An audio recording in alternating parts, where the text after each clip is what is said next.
Well, welcome to the webinar today, Tomorrow's SOC, how Splunk and Dragos approach risk management and overcoming the IT-OT divide. Couple housekeeping items for today. We are recording the session, so if you miss a piece or need to come back later or whatever, we'll have that out after the webinar is complete. Everyone's lines have been muted, so you won't be able to chime in with questions verbally, but we do want you to interact.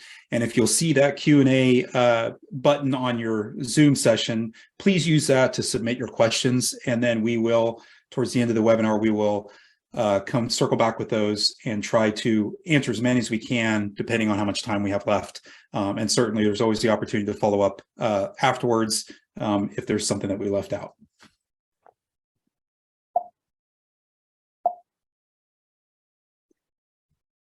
So again, I'm Sam Van Ryder. I'm a Director of Strategic Accounts here at Dragos. Very excited to be moderating today. And my background, just briefly, is I've been working within the industrial security space for probably going on 12, 13 years now. Background in mechanical engineering, so something that's very close to me and very exciting still to this day at my age. And so very excited to be part of this. But I work with our largest, some of our largest organizations that work with Dragos to help them through things like we're going to talk about today. So I'm very excited also to introduce the two panelists we have today. Jose Avila-Gomez, he's a senior industrial consultant here at Dragos, so he's on our team. Jose, do you mind doing a brief introduction on yourself? For sure. Welcome, everyone. My name is Jose. So I have been in the industry since 2008. I was doing different roles since doing network administrator until recently doing network security solutions for Fortune 500 companies and recently joining Dragos as a security industry consultant. Thanks, Jose. And Paul Pelletier, he's a director of security for the public sector field solutions at Splunk. Paul, do you mind doing a brief introduction of yourself? Yeah, thank you. My name is Paul Pelletier. I'm the Director of Security and Public Sector Field Solutions here at Splunk, and I've been in InfoSec for 21 years now, and I've done everything from working for a small hometown bank to owning my own MSSP to protecting critical infrastructure and ICS and being here at SOC. But a good part of my career I've really spent building SOCs and security operations teams for our customers all around the globe. So hopefully I can bring some of that perspective to the conversation. Fantastic, thank you. So let's go ahead and get started. What I'd like to do here is just kind of drive some discussion to frame what we're going to go into. And one of the things that always comes to mind and is often a point of discussion, especially over the past few years, if you've seen that kind of our market heat up with cyber around critical infrastructure, we just seen that for a very long period of time, for years, OT's really been left, or industrial environments been left behind when organizations have been working through their cyber risk management program. And there's a lot of reasons for that, some good reasons as well. So any thoughts, and maybe we'll start with you, Paul, any thoughts on why that is? Why did we forget? Why did we keep the OT environments out of our planning when we started?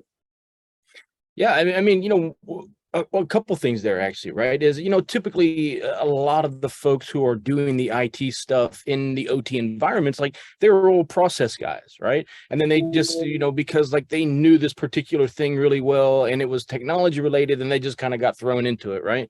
And because, typically the other part of that is because typically the whole OT environment has been so separate, so siloed from the IT environment. So it's almost, anybody who works in the OT space, they probably feel like they're kind of the redheaded stepchild of IT, right? But they shouldn't be, because they're just as important, if not more important, than what IT is doing, right? And so it's about breaking down some of those silos and having more visibility and integrating what OT is doing with IT. And we've talked about the integration of IT and OT for a long time, but it's still not where it really needs to be. But it's still two very different functions as well,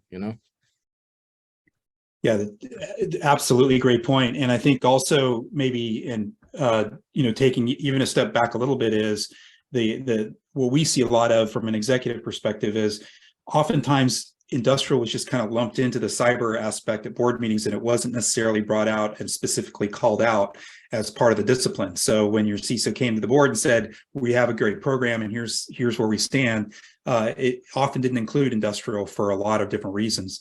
And maybe Jose, if you could maybe go into that a little bit, like why is that? Why did we forget? Why were industrials not included as part of that initial reporting, if you will? So back in my day when I was in the field, one of the main drivings in that conversation was the IT approach to OT processes. So the problems we see is the IT coming with radical ideas for the OT management process when you try to present like the next generation, like pushing through the limits of all the IT revolution into IT in a blink of an eye. So sometimes that process happens so fast, and the OT engineers and the OT process, right, has some concerns, valid concerns, to implement those solutions right away in an environment where it doesn't match the same strategies that you're using for IT. So that's why I noticed certain divide in the conversation, because it's not even related to the same end goal. The end goal that you have for IT necessarily doesn't mean the end goal that you have for the OT approach. And that's part of what sometimes the IT forget when it's trying to get into the OT space. And I think I'm seeing that device from the OT process and the OT engineer, that kind of acceleration, and that's why they present some resistance, of course. And then we talk often about, obviously, if we're talking about anything in cyber, especially when we're reporting up the chain, we talk about risk, right? And so risk often, which gets introduced with new things like plenty of the digital transformation initiatives out there, like remote access is a super hot topic right now. So, I mean, how do we address risk then as OT environments come into the cyber program? Paul, would you like to take that one? Yeah, absolutely. That's part of the fundamental thing here, though, right? Is like risk is different in an OT environment than it is in an IT environment, right? Because when we're talking about risk in an OT environment, we're really talking about loss of life, potential loss of life, and protecting the humans, right? Because we've got all these industrial things that are going on, these processes that we have to make sure that they're resilient and that they're operating correctly to make sure like nothing bad happens, that this valve doesn't fail open and then all this ore gets dumped into the plant or whatever the case is, right? And whereas OT, we're talking more cyber risk, which are two very different things, but they're still very, very important. And so we have to mesh those things together. And Jose, I know you probably have a lot more of a perspective on the industrial risk than I do. Yep. And you're totally right. So the approach is not the same, right? Because the end goal, as I say, like sometimes what you're protecting is not the same. So the same risk formula and approach that you use for a server, right, that is in a cloud environment won't be the same that the risk applied to a critical assets in a OT plant, right? Like the valves, the PLCs that are running critical process for sure. This is great. And I think, maybe in that same realm of, since we're just starting at the top here with risk, just kind of thinking maybe we go into our next thing or area of topic, which is managing risk, right? Since risk is core of any cyber program. Then Jose, I think we've got some slides that we're going to show from you. How do we define risk? Let me go ahead and share those slides real quick. Yeah, you can share really quick. So first of all, we're going to start talking a little bit of the classic formula of risk. So I know we're going to talk a little bit of highlight here. I don't want to get into the narrow details of cyber risk equation, but at least we're going to have the first principles that we're seeing in the screen. The classic cyber risk formula is basically consequence, threat, and vulnerability, right? But what we're seeing here is an exponential growth in the cyber risk. You're going to see that because each of them are multiplier, every time that you go back to the executive level, and we had a term for that, it's called like cyber fatigue, or when you go to the executive and you, for example, have to justify a budget to mitigate this cyber risk, but based on this formula, you don't have a way to prove that you are mitigating the risk because everything is increasing.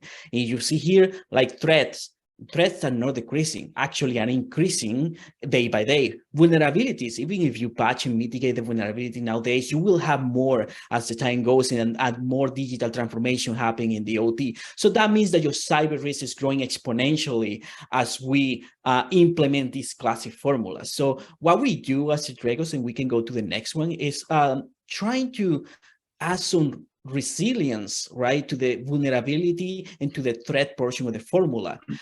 This gives, in resilience, giving some recognition to the people that probably will do the incident response, because that lowers the severity of those threats, vulnerability, the research, the intelligence. It can be also like the visibility that you have in the environment.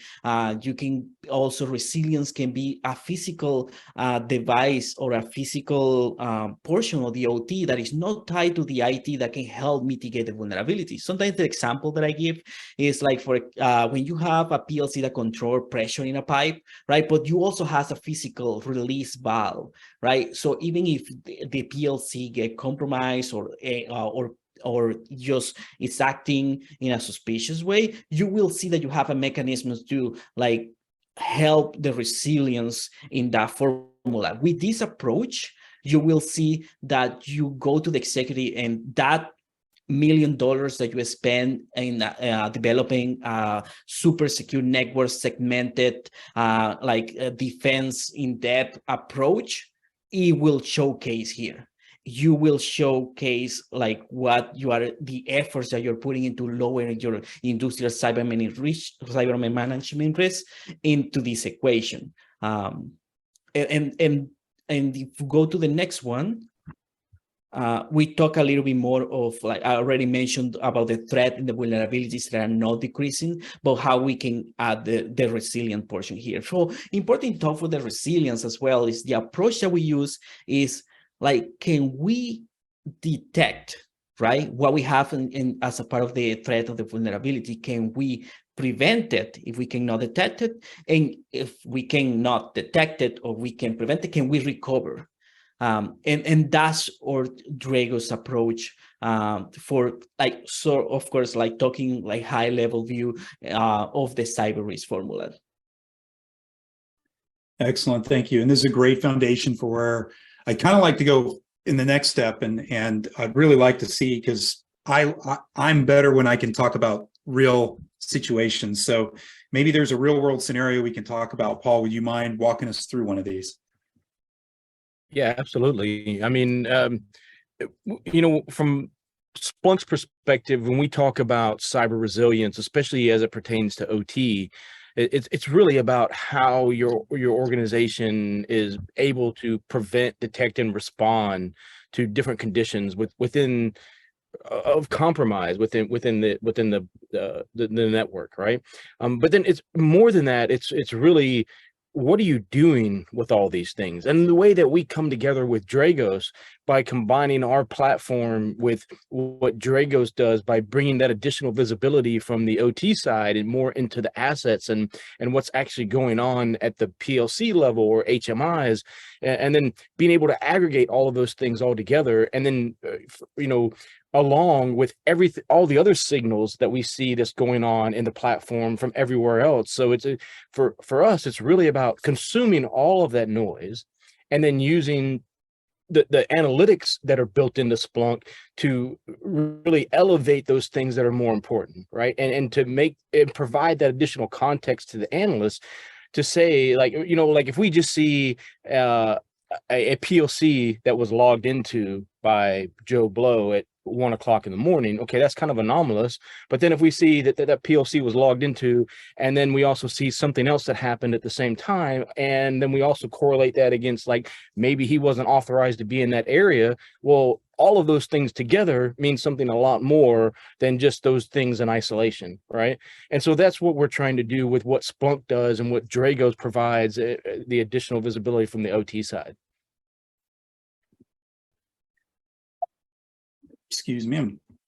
There we go. So please, I didn't get to your next slide here, but Bill, further on that. And one of the things you mentioned before you go into this that touches a nerve for me is anytime we talk about deploying tools in an industrial environment, and thinking about just the concept that if we've left them behind for so long, we're talking about core business. You think about a utility, an oil and gas, manufacturing, their core business isn't a data center. Their core business is making widgets, making power, pulling oil out of the ground, refining product, that kind of thing. That's a huge environment.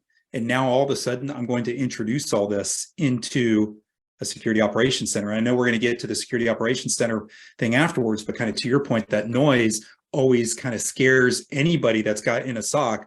How much more am I going to introduce, right? From a overhead, from a alert fatigue that Jose talked about, right? These things. Absolutely. And that's at the end of the day, that's what it comes down to, is visibility, right? We have to have that visibility across the entire enterprise, which includes OT, of what's going on, when it goes on, who's doing it, why they're doing it, right? And so we have to incorporate all of these things together.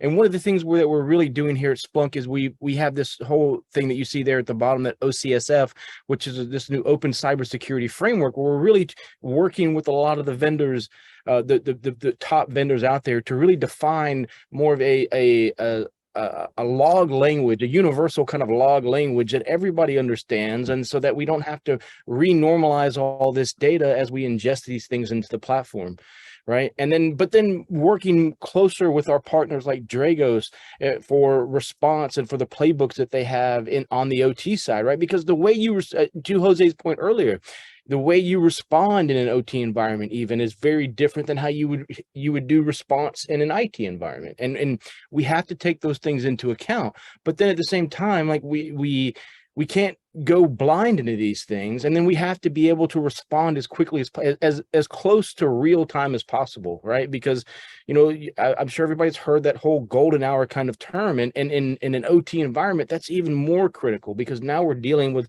potential loss of life. And so we have to be able to find out what happened and then come up with the appropriate response all as quick as possible, right? And then working hand in hand with IT and OT together to accomplish these things, so that we have everything that we need to, for the analysts to see all right there in one place. Fantastic, thank you. One of the things, hot topic now, and Jose, I'm going to look to you here, but a hot topic today is remote access, right? I mean, with the global pandemic, with more digital transformation initiatives, which include squeezing the ever-living blood out of the turnip, and trying to get what you can out of that and the data that you're getting, and a lot of really good reasons to do so. But we're moving in a different direction, and it's introducing a greater risk.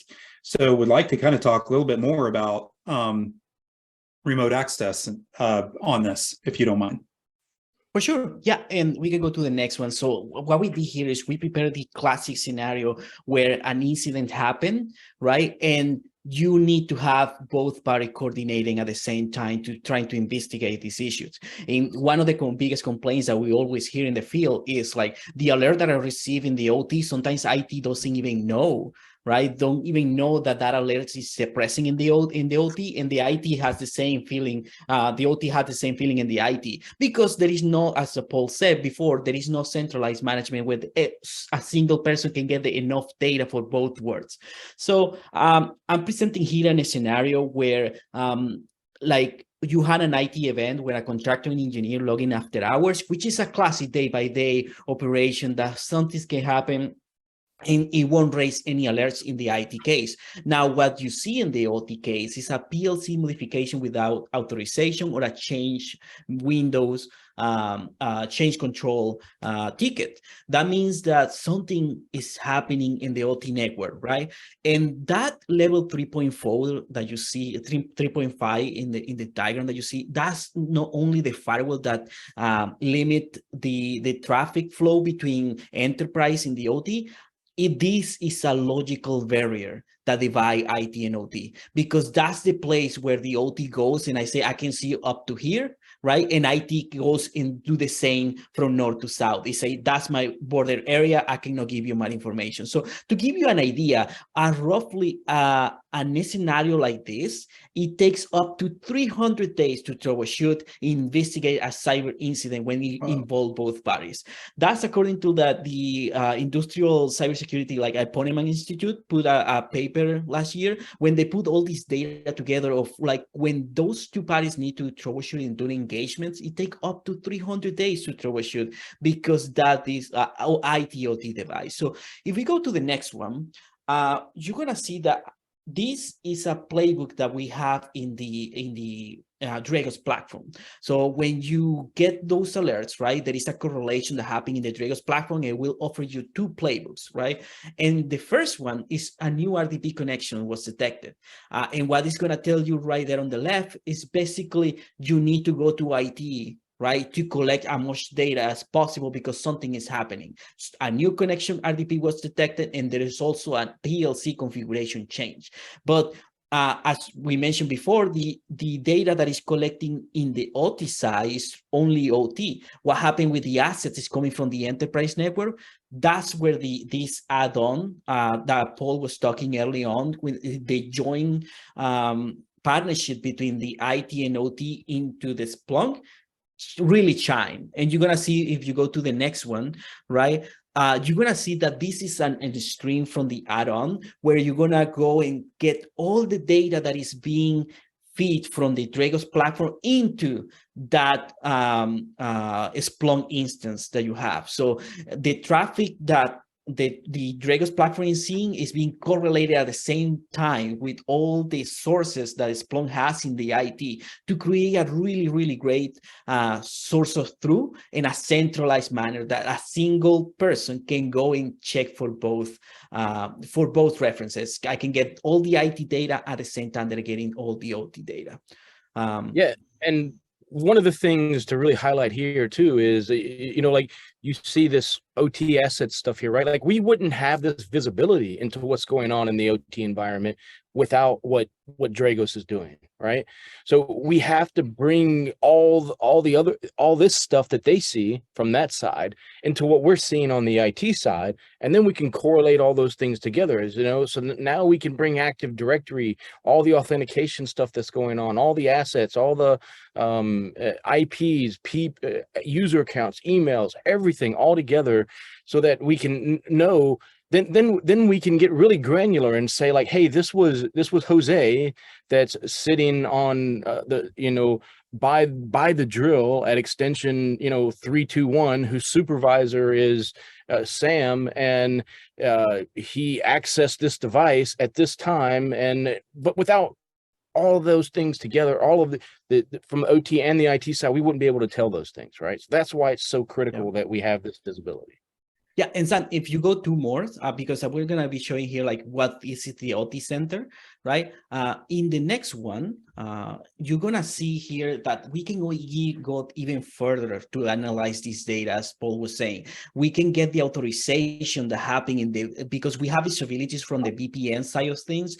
We can see that IP authentication happened, who is connecting to who, what is connecting to what, even in the OT network. And even if that IP is doing something in the enterprise, it will be catched into that. So we are doing the reference of what you need to do, providing you a playbook, right? But this is the first time that we're seeing everything centralized. And if the OT process people had access to this centralized manner, even if read only, if we have the necessary information, they don't have to like spend 300 days chasing that connectivity that by the time that they're figuring it out, maybe it's too late, right?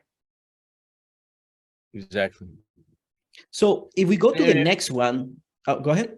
Yeah, I was gonna say, and to your point earlier, where you say it typically takes like 300 and some odd days to remediate an event, like that's not acceptable, right? I mean, we have to get that lower. I mean, even 30 days is too long to remediate an event.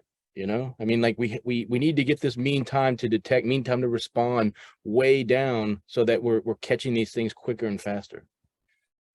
For sure.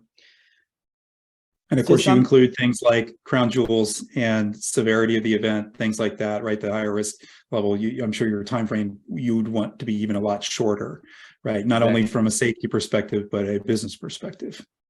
Yeah. And that's why I'm so excited for the next ones, because back to your time of response, if you go to the next slide, right, this is now the playbook for the Rockwell PLC exchange. So you're gonna see here in yellow, those alerts that you're seeing there are coming directly from the platform. That's the notification center that is coming from the Dragos platform, and it's showing in the Splunk risk events association. So it immediately is telling you that this IP that you authorize, connect to the VPN, authorize and logging into a server, go connecting and do a PLC write, a PLC start to change, and force stop in a PLC.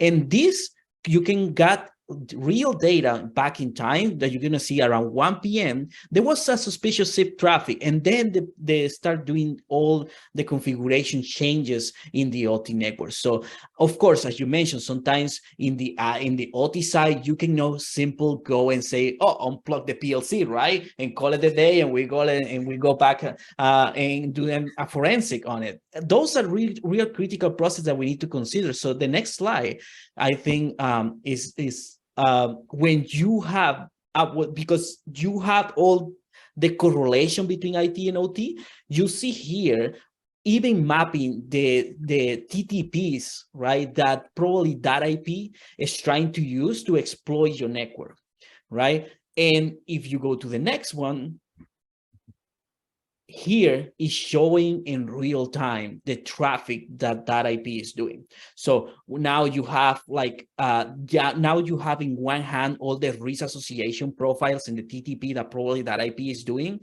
to analyze right away in your SOC.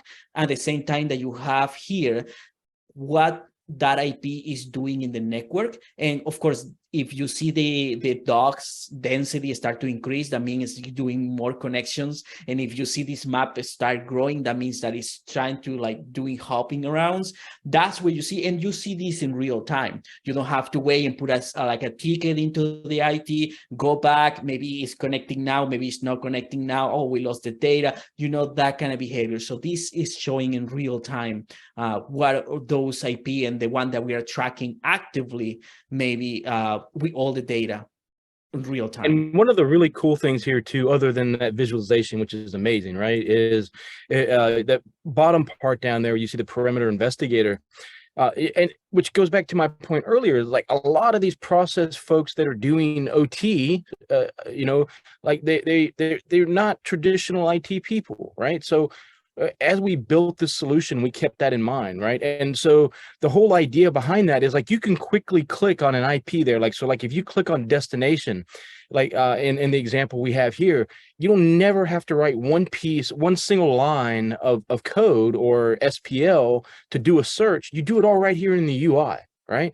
So you click on that IP, and then you can quickly see what the host name is, what the device it's attached to, what apps that they're using, what protocols they're using, what's the source, what's the destination, who's the user that's logged onto that machine, all right here in one place. And you never have to leave the UI or go and write some code or anything either, which is for those folks, that's a big game changer, And it also, here, and I'm a very visual person, so things like this help me, but all of this, if I'm an incident responder, gives me a wealth of information. The Security Operations Center and their task in finding events and addressing them, but then as you escalate and actually need boots on the ground to go remediate, you have a really much shorter time to remediation when you do have things like this. So this is really cool. So and for us, and I'm not trying to speak for Jose or anybody else, but I fundamentally security is a data problem, and the same thing with OT, right? But if we don't have the data available into both of our platforms, we can't make those decisions, and we can't make them at scale and efficiently, right? So that's why data is so important to what we do as security professionals anymore. Yeah, and really quick to add to that about the visualization is the OT process engineer that look at this graph will fully understand what is going on in the network without getting into, it's using this type of an encryption, the method, the TTP, because sometimes they don't speak the same language, right? But if they see, oh, this is the PLC that I control, and now it's red, and now it's like talking with this server, like what it's doing, that I think is also really valuable in the visualization here. And Jose, that just made something click for me too. Having something like this in front of a industrial operator and a security cyber, traditional IT cyber, that's one way to bring that divide closer, right? Just because you're both literally seeing off the same sheet of music, but the visualization is clear and it's understood by both. I mean, that's huge. That's really cool. Yeah, and what we really want to get to, like we've said multiple times already, is get from where we're responding from almost a year or greater to like hours or days at the most, right? And with what Splunk is doing in Dragos, like that's what we're trying to achieve, and we've been successful with this with our customers so far, and it's been and it's helped a lot of our customers, and that's what we want to do, is to help you to see what's going on in your environment and respond faster.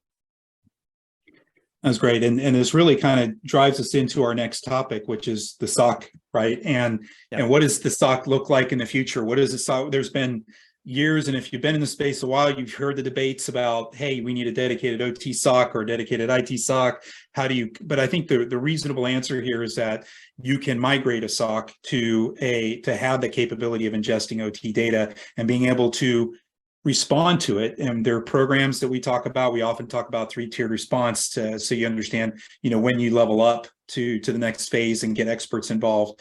But let's talk a little bit about tomorrow's SOC. What does it look like? I mean, that was the big part of this to begin with. How do we ingest that data? How do we get that in? And how do we enable a security operations center to ingest that kind of data? What does it look like? So for me, and this is maybe I'm using Paul, correct me if I'm wrong, but for me, the future SOC looks something like we just saw in the scenario. One single instance, we can be, and everything is coming together when we have the data that both IT and OT needs, without creating a barrier or making the processes slow. So everything that you saw in the scenario have enough visibility to already even escalate, trigger an incident response. Maybe it was a false alert. You contact the guy who actually connect to remote, and it was like, no, I had a notification. I have everything done. It can be a false positive, but at least the visibility is there. And when I talk about a centralized SOC as well, you have multiple feeds from different sources. You got the source from the firewall and all the servers, authentication from the IT. You have all the communication that is happening in the OT thanks to the Dragos platform. But on top of that, I forgot to mention that you also have the intelligence analytics coming from different places that can identify in real time suspicious domain, suspicious IPs, maybe even vulnerabilities that are being deployed, any 0 days that can be tracker in real time involving both parties, and you see this in a centralized manner. Yeah, 100%, right? I mean, like you see that word fusion center there at the top. What does that mean, right? It's really, blending the capabilities of IT and OT together into one, and to get that ultimate visibility. But even more than that, it's taking all of the different things that we do within security, not just SIEM, not just log aggregation, but it's also bringing in like threat intelligence, like that, like Jose mentioned, and from a very unique perspective on threat intelligence from OT, right? Because again, like OT threat intelligence is different than what we see within IT, because it's different assets that we're protecting. But then it's also starting to look at user behavior at the same time. Like, why is this user doing this anomalous thing or this weird thing? And how is that associated with the other things that are in the platform? But then we in terms of response, especially, like, we also have to start looking at, and I know within the OT environment, like orchestration and automation is it's drastically different than what we see within IT. Like we don't really want to automate things within the OT environment. We want a physical human overseeing that thing and being responsible for the response, right? But then what are some of the outlying things like at the level 4 of the network or that we can automate, that we can bring some of that additional process from what we're doing in IT into OT to help them do their job more efficiently, but all at the same time, really incorporating all those things together. I mean, and then one of the other really big things is like if we look, like the CIA triad, like traditionally, it's completely upside down in OT. Like we're really more concerned about availability than we are confidentiality, right? And it's because of the nature of what we're doing within that network. And so then how do we bring confidentiality and availability and then really make them equals at those 2 points of the network, and those are, they're challenges, but then at the same time, like that's where we have to get to, and then with response all at the same time, like it's super critical that we respond quickly and that we come to remediation quickly, and that's really where the visibility and the data is really going to come in to help all that. And I think all of that is summarized in the next slide when we talk about all those threat intelligence. But our conversation brings some memories about, if we have some time for it really quick, is you remember Log4j? I remember that really clearly. Who forgets it? And ring a bell so in my brain with having these capabilities at that time. The reason being because what was the solution for Log4j? Patch everything. Right? And when you go to the OT engineer and you need to patch everything, that doesn't work. So we go back to the resilience portion where we say, okay, can we detect it? And unfortunately enough, okay, we have the dedicated queries in the Dragos platform to verify the network traffic, right? To see any Log4j attempt of exploitation. But imagine having that and also the IT, and have the capabilities in a centralized manner in a future SOC that look like a screen, looking for all those possible Log4j exploitation across all the organization, right?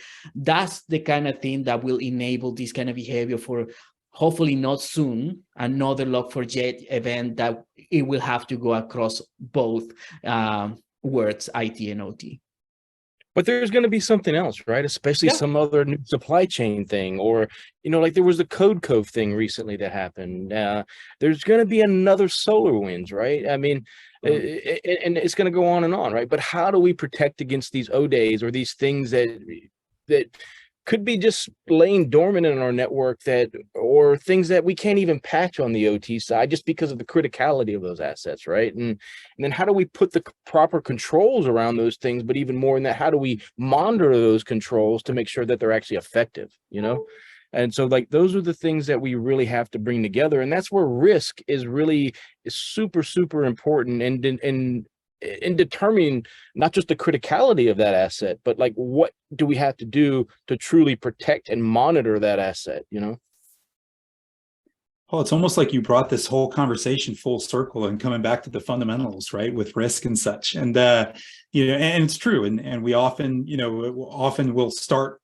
We often talk to our customer partners as, around the journey. Like we don't talk about a project. It is a multi-year effort. This does not happen overnight. And it starts with understanding the fundamentals of your own environment. To your point of, having patching everywhere, obviously can't do it. Hey, you got some sort of device that's in a highly segmented area that's got a virus running on it. Who cares? The process works. No one's at risk. There's no issues there, then leave it. And the next downtime, you can take a look at it if you have the manpower to take care of it. But the bottom line, it all comes back to a starting point, right? And understanding where you start. And obviously, like as we talked in the SOC, and this is becoming more interesting now, because even 5 years ago, we were still debating whether or not you have a separate OT SOC versus an IT SOC. And it's really cool that we're finally getting to a situation where we can engage with partners like you at Splunk to help us get the full picture for one efficient pick one efficient method, right, and one efficient group, and making, getting more out of the tools and their headcount and the resources that we already have in place. But we still need to step back and take those take account of the risk, and take account of the fundamentals of our organizations and things like that, right? 100%. Yeah. So anything else that we'd want to share here around the SOC of tomorrow? Nope. I think we covered it. Yeah. Yep. Okay. Yeah. Well, let's get in. Yeah, go ahead, Paul, please. No, I was just gonna say I'd love to see if there's any other questions from the audience. Or we had quite a few, so that's great. I think some of it we kind of touched on, but it's something that still comes back to that starting point of, we have a technical control here that we've talked about today with Splunk and Dragos on addressing some of this. But how do you, and this is almost a double, I'll put these two questions in one, but how do you drive through the politics of IT versus OT, and how do I leverage that to sell this internally, right? So how do what kinds of things do I need to be thinking about to bring the teams together politically and get them talking at the same table? What things can you do, and how can I leverage that then to go up the ladder and get funding that I need to do any of these programs? Jose, you want to take that one? For sure. Based on what I'm seeing in all the consultings engagements that are being, the normal is the owner, like IT, need to involve more the OT folks into development the process, and that's part of the 5 critical controls that paper that we put out. When you're developing incident response, like, you have to engage the local OT folks to get more point of views and get more their perspective about things that are crown jewels that you are not aware of, or you don't know. How many times we have found things that are connecting to the network, but the IT doesn't know, or the OT doesn't know, things like that. I think one thing that you can do is bring those together to get a proper risk management policy, proper incident response management policy, so you have the overall picture, even in the disaster recovery. How many times I've seen a disaster recovery when they recover the servers, but they don't recover anything related to the OT, when the OT is the one that has to be the priority in some cases. Now, going to the executive level, and that's why we use the approach for the cyber risk formula about the resilience. Once that you can approach the management with numbers, or at least when a really good analysis of what are you doing or implementing to mitigate the vulnerabilities and threats of today, that's where the same language get resonating with the executive level. So you're gonna go there and say, that the $1 million that you spend doing defense and debt and segmentation, this is the proper functionality that we're doing, this is the risk that we are mitigating, and this is what we are protecting, right? I think that message is sometimes what is lacking when they go to have that conversations in the upper levels. Yeah, and the one thing I'll add there is a lot of that also comes down to who ultimately owns risk and who's responsible for risk in the organization too. Because you have to get their buy-in at the end of the day, right? And because they're going to be the ones that provide the resources for response and for everything else. So that's equally as critical. So another good question that came up, and this kind of goes into tiering a SOC, if you will, or the capabilities within a SOC, is how do you ensure that responders aren't upsetting a process within an industrial environment once an event's been validated? What are some best practices? So for the start, go ahead, Paul. You want to take that one? I was just going to say, to start off, the big thing there is the responders have to be familiar with the OT environment. They can't just be regular IT responders coming in trying to do incident response on an OT environment that they have no knowledge of the environment or what's going on. I can't stress how important that is.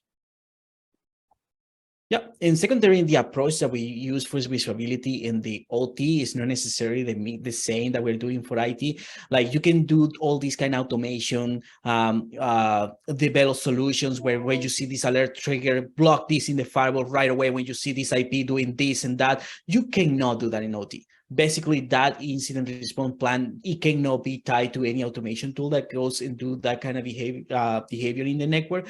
And also, all the monitoring that we are doing is basically passive. What we're doing is collecting the data.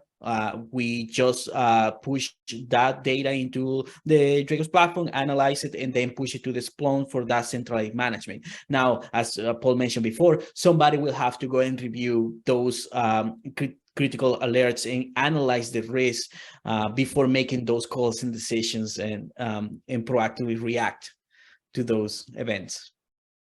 And I think one of the other things you can do here, which we'll often prescribe, is tabletop exercises to start, right? And just because if you're wary about that, it's a great question because it's not something you want to disrupt. But if you understand the environment, you've got your crown jewels analysis, you've got a program analysis in place, and now it's time to test it without disruption and knowing exactly how to escalate. Because oftentimes, too, when I talk to some of the organizations I work with, it's about understanding the tier of who understands what. Your level 1 analyst, when did they escalate to level 2? When did they escalate to level 3? And is level 3 actually somebody that sits in a SOC?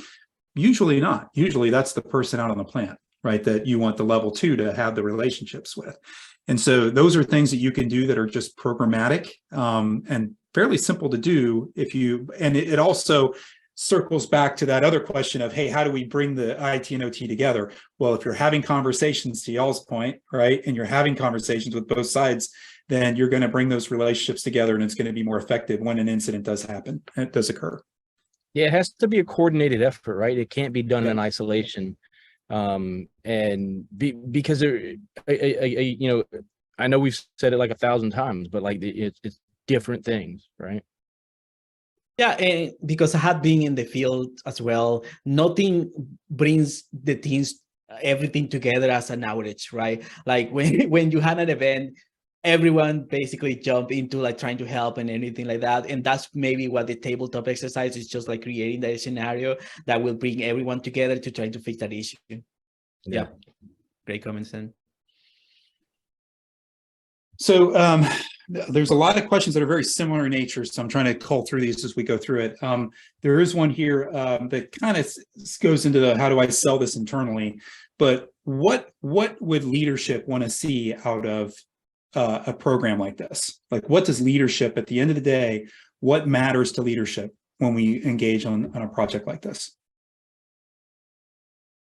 In my case, I will, we have, as I mentioned before, the State of Industrial Cybersecurity, the Poneman Institute released a paper of all the numbers tied to dollars of how long it takes to troubleshoot a cyber risk incident. So if you go to them with the numbers and all these proof that it will take 300 days to troubleshoot a cyber risk incident. That associated with dollar, it was close to $2 million in hours spending in troubleshooting one incident because this divide. I think, again, is trying to level up to the same language that they want to look and also justify to their operators, because it's not like they don't want to do it. It's just they need to justify the same as you to implement this solution. So, and that's where it really shines to having a centralized SOC. For example, if you are being on call, right, and you receive calls every day about issues that is happening in the OT network with a SOC, when you had a centralized managed SOC and that future SOC that we just saw in the past, in the previous slides, you're going to see that maybe having that capabilities in the SOC, it will limit that cyber fatigue that I talked early in the presentation. And that represents also a cost saving as to the project, right? To your specific budget. Yeah, and you know, from a CISO's perspective, like they need to know what those crown jewels are, what those critical assets are, what's the MTTD, what's the MTTR, you know, who has privileged access, you know, and these are, and then who is doing things on the systems at the same time, right? You know, you have to remember the CISOs, they have a security background, but they're typically more business oriented at the same time. And they're having to report all these things to the board. So even things like how many attacks that we've been able to thwart from a cyber perspective, how have we lowered the risk by what we're doing in cybersecurity? We really want the security operations to become not seen as just a cost center, but as an enabler of the business, right? And how do we show that it's an enabler of the business? By giving them hard data, hard metrics to show all of the good things that security operations is doing in OT and IT. And again, that's where the data comes back to how we show that to those folks, to the leadership. Yeah, and one final thing that I find out, like, is being successful with partners that we have in companies is, sometimes they go to the threat intelligence reports and verify the data that I see, because unfortunately for OT resources and threat intelligence, there is a limit options. But once that you have a report, when they present what your risks are based on your vertical, they will look at that and take it seriously for, like, hey, you know what? The guy next to you just got ransomware and he's using the same technology as me. He's using the same approach. He's using the same kind of, so probably we are a target. And that's also a point of bringing the awareness to that executive table, to the top level executive, with those threat intelligence reports in your OT environment. Thank you. Thank you both. There's quite a few other questions out here. We're going to try to, we won't be able to get to them here, but we'll try to follow up separately offline with those that have that had them, and we'll follow up there. But I did want to close up. First off, thank you both, Jose and Paul, for joining us. Thanks for sharing your knowledge with the community here. I do want to remind folks, we are recording it. We will be sending that out to everybody. Very cool to see the integration between Splunk and Dragos, and there's more data on that specific integration on our website. There's also a lot of other great information if you're just starting out on your program. If you go to the Dragos website, we don't require you to register for that information if you don't want. But all of that information is up there from the very beginning through all the way through best practices in certain aspects of this. And as always, we're always happy to share. If you have questions out of band here and want to shoot emails and whatnot, we have links up here too for you to take a look at. But happy to continue to help folks understand the best path forward. Wanted to thank everybody for your time today, and hopefully you learned something new, and hopefully you'll continue down the path with us, and hope you all have a great rest of your week, and take care and stay safe. Thank you very much.